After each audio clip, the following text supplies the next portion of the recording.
مجھے کیوں پیدا کیا گیا؟ میرے وجود کا مقصد کیا ہے؟ وہ کون سا راز ہے جو میری تخلیق میں پوشیدہ ہے؟ یہ سوال تو بہت بعد کی بات ہے۔ میرے نزدیک خود شناسی کا پہلا پڑاؤ خود کی موجودگی کا ادراک ہے۔ کیا ہم واقعی موجود ہیں؟ اگر ہیں تو کیسے؟ مگر اس سے بھی پہلے جو سوال میرے ذہن میں آتا ہے وہ یہ ہے کہ کیا خدا موجود ہے؟ اگر ہاں تو کیسے؟ اقبال کے لیے خود شناسی ہی خودی ہے۔ کچھ صوفیہ کے ہاں وحدت الوجود یہی ہے۔ کچھ صوفیہ کے ہاں یہ وحدت الشہود ہے، کچھ کے ہاں بقا باللہ۔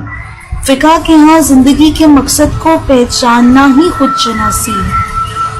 اکثر صوفیہ کے ہاں اس بات کا اقرار کہ آپ کا وجود سرے سے ہے ہی نہیں دراصل خود شناسی ہے۔ انگریز فلاسفر اس کو خود اعتمادی اور انسان کے کچھ بھی کر گزرنے کی لگن سے تعبیر کرتے ہیں۔ مجھے یہ نظریہ کہ ہمارا وجود سرے سے ہے ہی نہیں اپنے دل کے بہت قریب لگتا ہے۔ عالم تمام حلقہ دام خیال ہے غالب۔ اس نظریے کے مطابق یہ ساری کائنات دراصل حقیقت نہیں بلکہ عکس ہے ہمارے خیالات کا۔ کچھ ہست نہیں، سب عدم ہے۔ سب کچھ میرے خیال کی وجہ سے ہے، سب کچھ میرے دماغ میں ہے۔ اور میں کیا ہوں؟ کیسے ہست ہوں؟ خدا موجود ہے، میں بھی موجود ہوں۔ کیا فرق ہے موجودگی میں؟ کیا میرا وجود خدا سے جدا ہے یا میرا وجود ہی خدا ہے؟ یا شاید میرا وجود ہے ہی نہیں، میں محض ایک شعور ہوں۔ کیا خدا موجود ہے؟ اس سوال کے کئی انواع ہیں۔ ان میں سے ایک وجود پر بحث کرتی ہے، ایک وجود کے ثبوت پر، ایک خدا کے وجود پر اور ایک خدا کے وجود کے ثبوت پر۔ مگر خدا کے وجود کو ثابت کرنے سے پہلے کیا میں اپنا وجود ثابت کر سکتی ہوں؟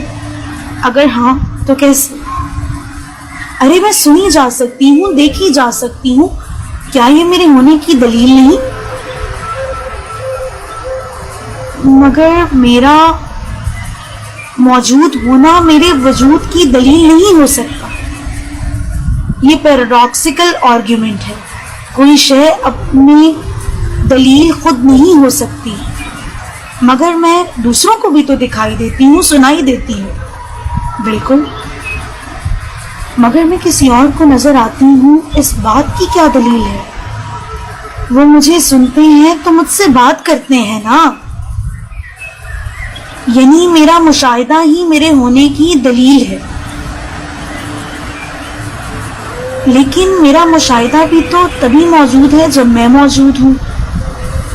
میری موجودگی میرے مشاہدے سے ثابت ہے اور میرا مشاہدہ میری موجودگی سے، یعنی سرکولر آرگیومنٹ۔ اس کا مطلب میں اپنا وجود بھی ثابت نہیں کر سکتی۔ اپنا وجود جو کہ مجھے معلوم ہے کہ ہے، ثابت نہیں کیا جا سکتا۔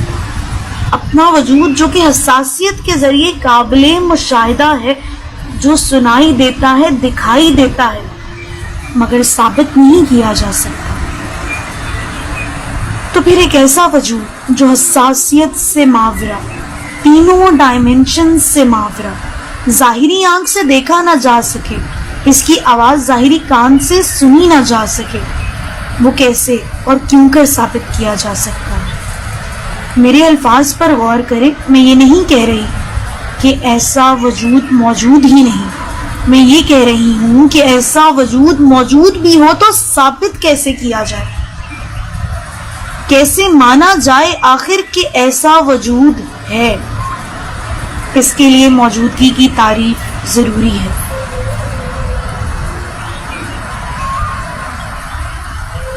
کیا ہم نمبر 5 کو ثابت کر سکتے ہیں؟ ہم نے سن رکھا ہے اور ہم ثابت کر سکتے ہیں۔ 5 پلیٹیں ہیں، 5 گلاس ہیں، 5 لوگ ہیں، 5 ستارے ہیں، مگر ہم نے کبھی 5 کو نہیں دیکھا. The question is, what is that unseen relationship between 5 and persons which we know must exist to make them 5 persons? ہم ایسا رشتہ ثابت نہیں کر سکتے. نہیں نا. اردو میں ہم اس رشتے کو کہتے ہیں بے کیف تعلق، یعنی ایسا تعلق جو موجود تو ہے لیکن جس کی کیفیت بیان نہیں کی جا سکتی. ایک اور سوال، علم کیا ہے اور علم کا کسی چیز کے موجود ہونے سے کیا تعلق ہے؟ علم ہے کیا؟ Knowledge is the correlation of our observation. ایک اور سوال، کیا علم سے میں کسی چیز کا ہونا ثابت کر سکتی ہوں؟ ہم جو مشاہدہ کرتے ہیں اسے اپنے دماغ میں بٹھا لیتے ہیں اور اپنے دماغ میں موجود علم سے اس کا موازنہ کرتے ہیں، مگر علم کا کسی چیز کے موجود ہونے سے کوئی تعلق نہیں. کوئی چیز تب بھی موجود ہو سکتی ہے اگر ہم اس کے بارے میں نہیں جانتے. علم اور موجودگی کا آپس میں کوئی تعلق نہیں. تو اب تک جن 4 نکات پر ہم یکجا ہوئے وہ یہ تھے کہ کوئی چیز موجود ہو سکتی ہے اگر ہم اسے ثابت نہ بھی کر سکیں تو بھی. کوئی ریلیشن، کوئی رشتہ تب بھی موجود ہو سکتا ہے جب اس کی وضاحت نہ کی جا سکے. علم کا موجودگی سے کوئی تعلق نہیں اور ہم 4 ڈائمینشن سے آگے کوئی چیز بھی ثابت نہیں کر سکتے. اگر ان تمام تر نکات کو دیکھا جائے تو ہم کہہ سکتے ہیں